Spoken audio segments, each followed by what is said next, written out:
দিকে যখন রওনা হয়ে গেছে পয়গম্বর সুলাইমান চিন্তা করার বলে রব্বি কারীম,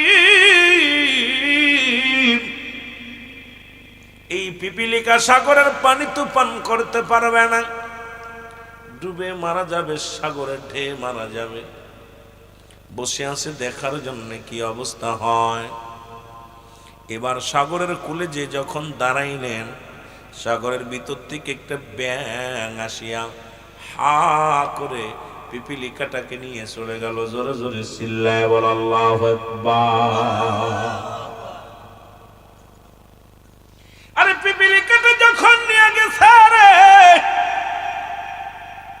পয়গম্বর সুলাইমান ডাক দে বলে রব্বি কারীম, পিপাসায় কাতর ছিল পিপিলিকাটা, তুমি ব্যাঙকে তারে নিয়ে গেল, কি আশ্চর্যজনক। দেখি দাঁড়ায় দাঁড়ায় দেখি কি ঘটনা ঘটে।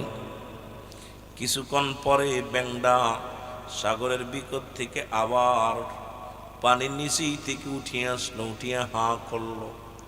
যখন হাঁ করছে ভিতর থেকে পিপিলিকাটা বাইর হয়ে হাঁটা শুরু করলো। পয়গম্বর সুলাইমান ডাক দে কয় পিপিলিকা দাঁড়াও।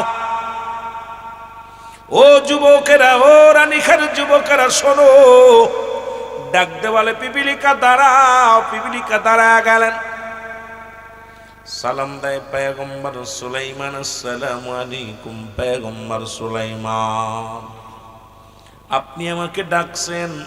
কয় হ, তোমার ডাকছি, দাঁড়াও। তুমি সাগরের কাছে এসে দাঁড়াইলা, ব্যাঙে তোমারে আহার করলো, আবার ছেড়ে দিলা, কি কথা বলো? বলে হুজুর আপনি আল্লাহর পয়গম্বর, আপনি তো আমার চাইতে ভালো জানেন আমি আল্লাহর ছোট্ট মাখলুকাত। এই পৃথিবীর মধ্যে যত মাখলুকাত আছে রে, সব চাইতে ক্ষুদ্র প্রাণী আমি।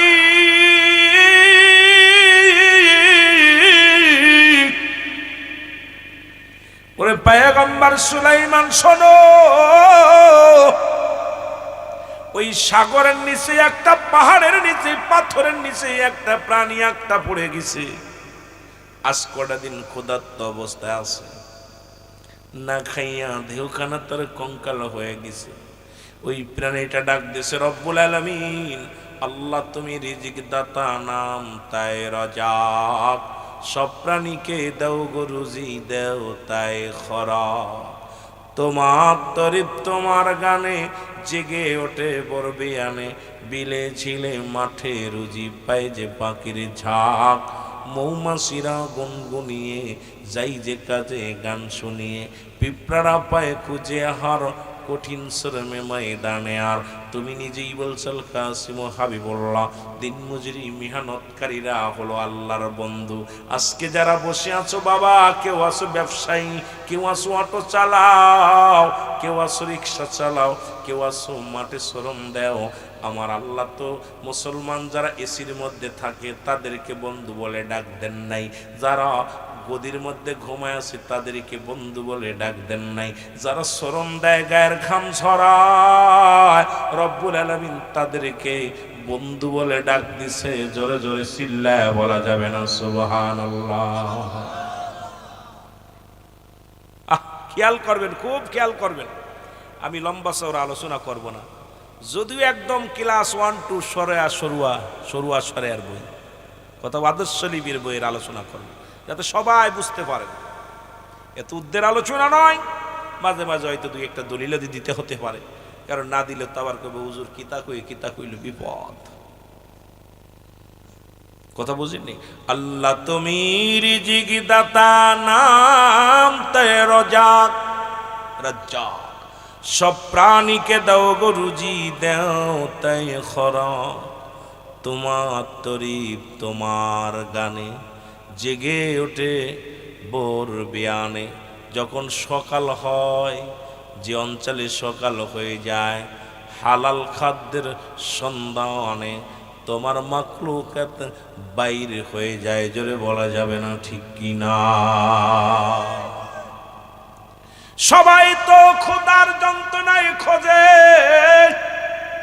তুমি রব্বুল আলামিন এই দুনিয়ার মধ্যে তুমি শ্রমিকদের পক্ষে দিন মজুরিদের পক্ষে কথা বললাম, এই দুনিয়ার মধ্যে ইমানদারের পক্ষে কথা বললাম।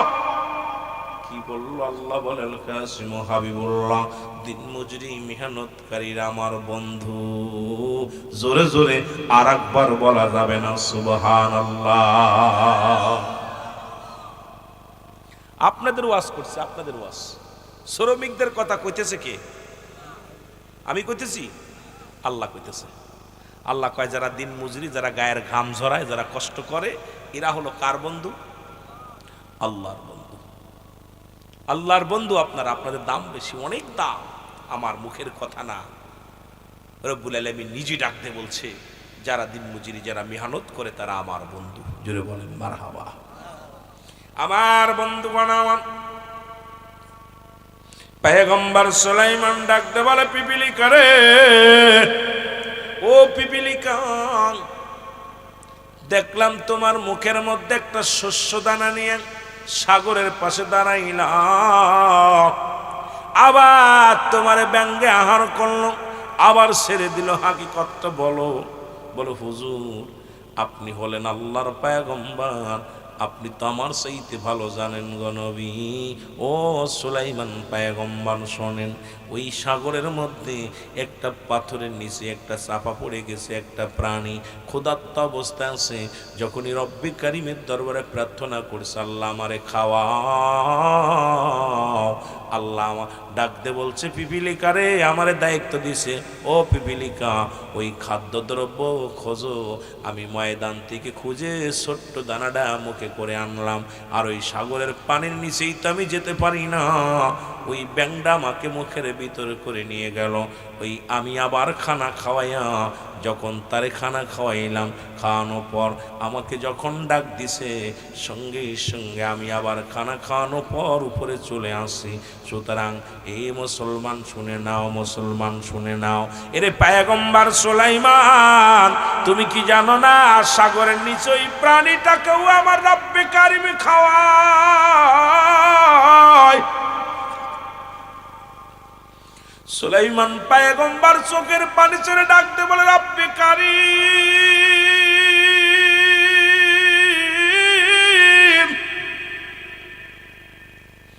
এই দুনিয়ার মধ্যে তোমার মহিমা বুঝা বড় জ্বালা। ও আমার আল্লাহ, সারা পৃথিবীর সমস্ত মাখলুকাতকে তুমি খাওয়াও। জোরে জোরে চিল্লায় বলা যাবে না মারহাবা। এরপরও বান্দা ঘুষ খায়, সুদ খায়। এ ঘুষখোরের দলেরা, সুদখোরের দলেরা খুব খেয়াল কর। সুদখোর, ঘুষখোর বাবারা শুনে না, এই বিশ্বাস যদি তোমার না হয়, একিন যদি তোমার ভিতরে না আসে, রব্বে কারিম খাওয়ায়, রব্বে কারিম বাঁচায়, রব্বে কারিম আমার হায়াত মৌতের মালিক, রিজিকের মালিক, সব কিছুর মালিক কে? আর একটু জোরে বলেন, আর একটু জোরে, আরো জোরে বলেন আল্লাহ।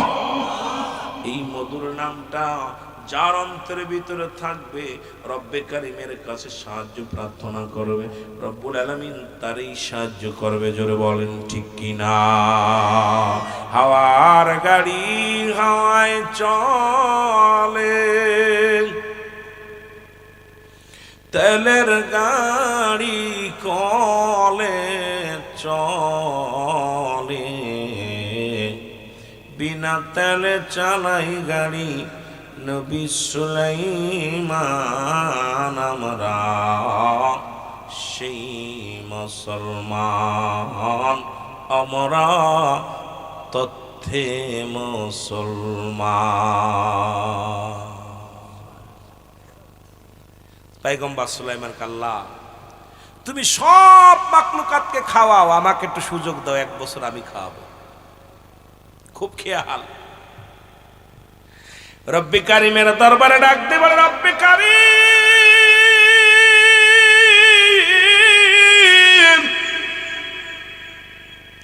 তুমি তোমার সব মাখলুকাতকে খাওয়াও গো, আমাকে একটু সুযোগ দাও, আমি পয়গম্বর সুলাইমান পয়গম্বর, একটু সুযোগ দাও। আমি একটা বছর খাওয়ানোর দায়িত্ব নিই। আল্লাহ কয় হবে না, পারবি না। লাম কখনোই না, লাম কখনোই না। আল্লাহ 6 মাস কইলাম, 3 মাস কইলাম, 2 মাস কয় হবে না। না ওয়াল্লাম তাগফির লানা ওয়া তারহামনা লানাকুনান্না মিনাল। রব্বুল আলামিন, আমি জালিমদের অন্তর্ভুক্ত হয়ে গেছি, আমারে ক্ষমা করে দাও। আদম বলেছিল, আল্লাহ আমি তো জালিমদের অন্তর্ভুক্ত, আমারে তুমি ক্ষমা করে দাও। এখন আদমকে যদি কোনো ব্যক্তি জালিম বলে, তার ঈমান চলে যাবে, ঠিক কি না? না ঈমান থাকবে? ঈমান চলে যাবে। মনে পড়ে গেল আইয়ুব আলাইহিস সালামের, ওই ইউনূস আলাইহিস সালামের কথা। আল্লাহ, ইউনূস যখন বিপদে পড়েছিল, তোমার সাহায্য চাইছে, আমি এত ভুল করলাম, দুনিয়ার ওষুধ পানি নেওয়ার জন্য পাগল হয়ে গেলাম। আল্লাহ, বিবিও পাগল হইছে আমারে সেবা করার জন্য, আমারে সুস্থ করার জন্য। আমিও পাগল হইলাম, ওষুধ লাগাইতেছি, দুনিয়ার ওষুধ পানি লাগাইলাম, কিন্তু একবারও আমার মনে পড়ে নাই রে রব্বে কারীম। আদম তো তোমার কাছে ক্ষমা চেয়েছিল, ইউনূস আলাইহিস সালাম তো তোমার কাছে ক্ষমা চেয়েছিল। ইউনূস আলাইহিস সালাম বলেছিলেন, লা ইলাহা ইল্লা আনতা সুবহানাকা ইন্নী কুনতু মিনাজ জালিমিন।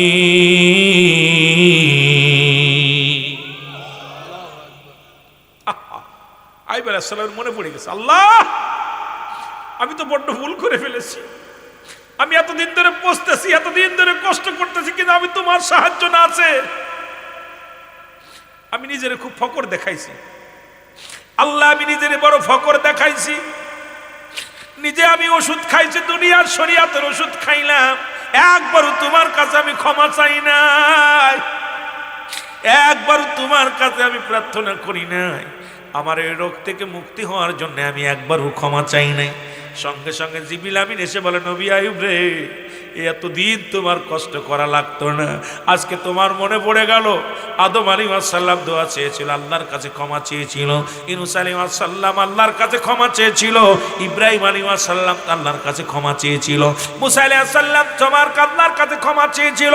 এই দুনিয়ার মধ্যে শত নবীগণ, সব নবীরা রব্বে কারীমের কাছে পানা চেয়েছে শয়তান থেকে বাঁচার জন্য। মুসলমান শুনে নাও, শয়তানের ওয়াসওয়াসা থেকে বাঁচার জন্য আল্লাহ সব সময় আল্লাহর কাছে সেবা চেয়েছে, ক্ষমা চেয়েছে। তুমি ভুল করেছো, এতদিন কেঁদেছো, তুমি তওবা করো, তওবা করে ইস্তেগফার করো। সঙ্গে সঙ্গে আইয়ুব আলাইহিস সালাম মনে পড়ে গেল, রব্বে কারীমের দরবারে ইস্তেগফার করলেন, ক্ষমা চাইলেন। আল্লাহ রাব্বুল আলামিন বলে, জিবরিল আমিন যাও, ও ফেরেশতারা যাও, জান্নাত থেকে পানি নিয়ে যাও, আমার আইয়ুবের গাটা ধুয়ে দাও, সুন্দর করে পরিষ্কার পরিচ্ছন্নতা করে দাও। কারণ আমার আইয়ুব এতদিন পরে আমার কাছে ক্ষমা চাইছে, আমার কাছে মাফ চাইছে। আমি আল্লাহ আমার আইয়ুবের সব রোগ মুক্তি ভালো করে দিলাম। জোরে জোরে চিল্লায়া বলা যাবে না মারহাবা। দেখছেন নি? এই জন্য যা হবে আল্লাহর কাছে সাহায্য চাইতে হবে। উনি ততক্ষণ পর্যন্ত ওই যে ভুল তো উনি করে না, উনি তা আসলে মাস্টার ইবলিসকে লাগাই দিছে, আল্লাহ দেখো পরীক্ষা করো। আর আইয়ুব উদ্দেশ্য ওর সাথে যে আল্লাহ তুমি সারো, কিন্তু সে ভুল স্বীকার করে নাই যে আমার ভুলের কারণে আমাকে মাফ করো। যখনই বুঝতে পেরেছে, মুসলমান শুনে নাও, এটা রব্বে কারীমের খেলা, রব্বে কারীমের খেলা। ও যুবক, সঙ্গে সঙ্গে ভালো হয়ে গেল। আইয়ুব আলাইহিস সালাম পুরো সুস্থ হয়ে গেল।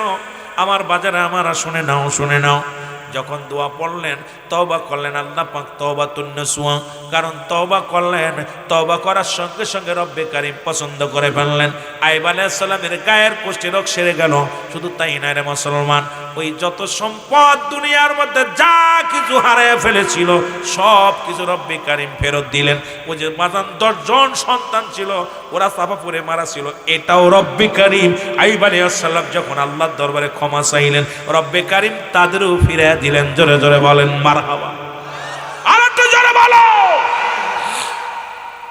সবকিছু ফিরে পাওয়ার পর এখন আইয়ুব আলাইহিস সালাম বিবির 100 প্রহার করবে, 100 বেতের আঘাত করবে, প্রতিজ্ঞা করেছিল।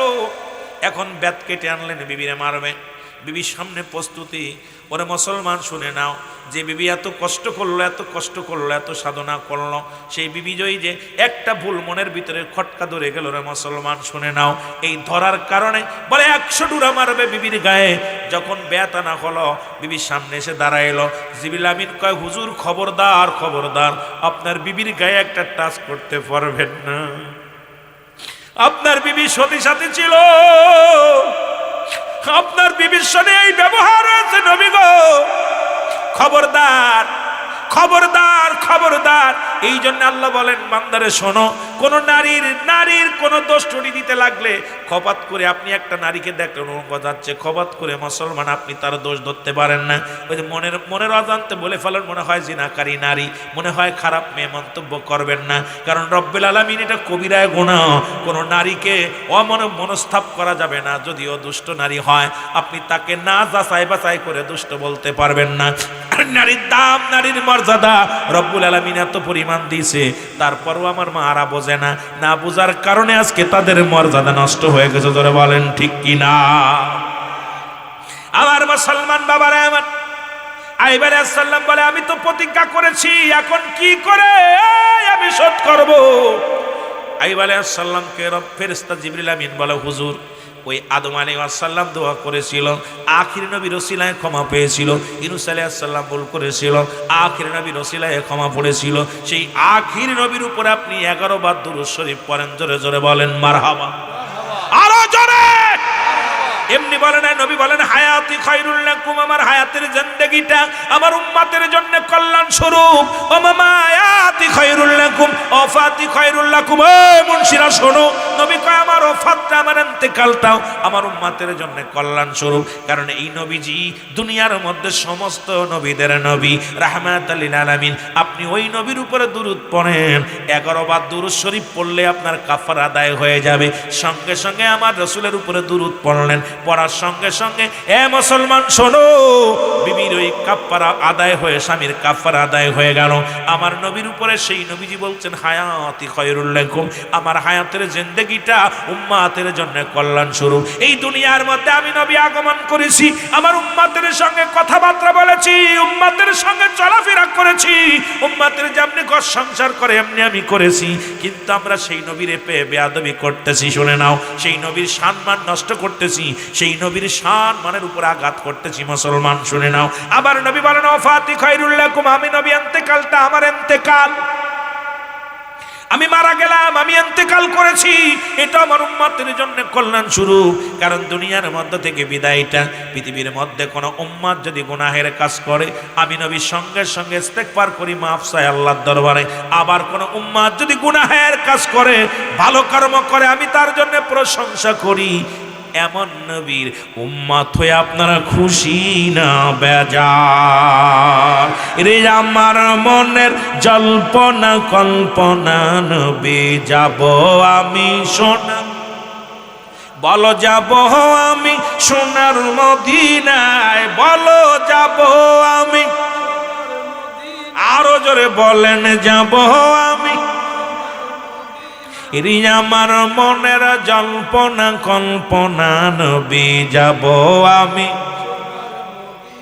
একটু মহব্বতে বলেন, যাব আমি সোনা। বাবা জোরে বলতে পারবেন আমার সাথে, বলেন না, এরে আমার মনের জল্পনা কল্পনা, নবী যাব আমি সোনা, বলো যাব আমি সোনার মদিনায়, বলো যাব আমি, নাই গো যাব আমি সোনা। আমার মনের জল্পনা কল্পনা, নবী যাব আমি। এই নবীজিকে ভালোবাসি, মনটাই আমার অনেক খুশি, নবীজিকে ভালোবাসি, মনটাই আমার অনেক খুশি। নবীজিকে ভালোবেসে তৃপ্তি মেটে না, বলো নবীজিকে ভালোবেসে না গো যাব আমি সোনা। আরো জোরে বলেন, যাব আমি সোনা। আমার মনের জল্পনা কল্পনা, নবী যাব আমি। এই নবীর প্রেমে এত জাদু ডাকিলে মনে হয় মধু, নবীর প্রেমে এত জাদু ডাকিলে মনে হয় মধু, এই মধু কোথাও মেলে না, বলো এই মধু কোথাও মেলে না। না গো যাব আমি সোনা, বলো যাব আমি সোনার মদিনায়, বলো যাব আমি, আমার মনের জল্পনা কল্পনা নবী যাব। এই বন্যা গ্রামবাসীর শুধু চাওয়া নিদান কালে দিবেন দেখা, এলাকাবাসীর শুধু চাওয়া নিদান কালে দিবেন দেখা, দিবেন দেখা মাহফিলের ওসিলায়, বলেন দিবেন দেখা মাহফিলের ওসিলায়। গো যাব আমি, বলেন যাব আমি সোনার মদিনায়, বলো যাব আমি, আমার মনের জল্পনা কল্পনা নবী যাব আমি। আল্লাহ কবুল করুক, জোরে বলেন আমিন। মদিনায় যেতে চান কি চান না? জোরে বলেন চান কি চান না? আল্লাহ কবুল করুক, জোরে বলেন আমিন। আর একটু জোরে বলেন আমিন। নাম্বার 1 মরণ, নাম্বার 2 কবর, নাম্বার 3 হলো কিয়ামতের ময়দান। মারহাবা বলেন মারহাবা। 1 নাম্বার বিপদ হলো মানুষের মরণ।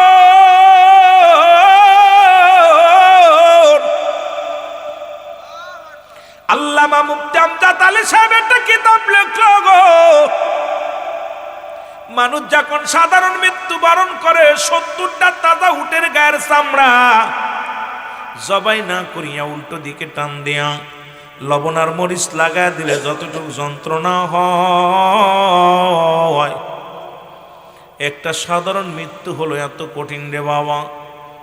এর মুসলমান কতজন মরণের সময় পায়খানা করে দেয়, কত মানুষ মরণের সময় প্রস্রাব করে দেয়, কত মানুষের জিহ্বা বাইর হয়ে যায়, চোখ দুটি বড় বড় হয়ে যায়, তাদের মরণটা কত কঠিন হয়। বাবারে কত মানুষের গোসল করাইলাম, কত মানুষের দাফন করাইলাম, কত মানুষের দাফন করাইলাম, কাফন পরাইলাম, কত মানুষ মরণের সময় পায়খানা প্রস্রাব পর্যন্ত করে দিছে গো। ও যুবক, যুবক শোনো গো, সুতরাং এই মরণের পেয়ালা পান কর্তব্যের মধ্যে কোনো সন্দেহ নাই, বাঁচার কোনো পথ নাই, বাঁচার মতো কোনো উপায় নাই। ও যুবক, কোনো ওষুধ নাই, কোনো কবিরাজ নাই, এই মরণের পেয়ালা পান করতে হবে। নাম্বার 2 হলো কবর। আজকে যে কবরের বাসীর স্মরণে আজকে মাহফিল কানা, উন্নয়ন প্রকল্পের মাহফিল, আমার বাবারা আমার 2 নাম্বার বিপদ হলো কবর। কবর বলতে বুঝায় মানুষের মৃত্যুর পর থেকে শুরু করে কিয়ামত পর্যন্ত জগৎটাকে বলা হয় কবরের জগৎ। বাবারা আমার, আজকে আমি আপনারা যারা আছেন, আমাদের আব্বা মা চিরগম ঘুমায়া গেছে, এমন জায়গায় শুয়ে আছে আর কোনোদিন ফিরে আসবে না। এই 2 নাম্বার বিপদ হলো কবর। এই কবরে যেদিন শুয়ে দিবে, আসবে একজন ফেরেশতা, নাম তার নোমান ফেরেশতা। আপনার আমল নামা যার আমল নামা তার লেখা লাগবে না যুবক, ভালোটাও লেখা লাগবে, খারাপটাও লেখা লাগবে। সুতরাং আপনাকে আমাকে সেই কবরের পুঁজি বানায় নিয়ে যেতে হবে রে মুসলমান। এই কবর কিন্তু ছাড়বে না রে, ডান দিক থেকে চাপ মারবে, বাম দিকে হাড্ডিগুলো চলে যাবে।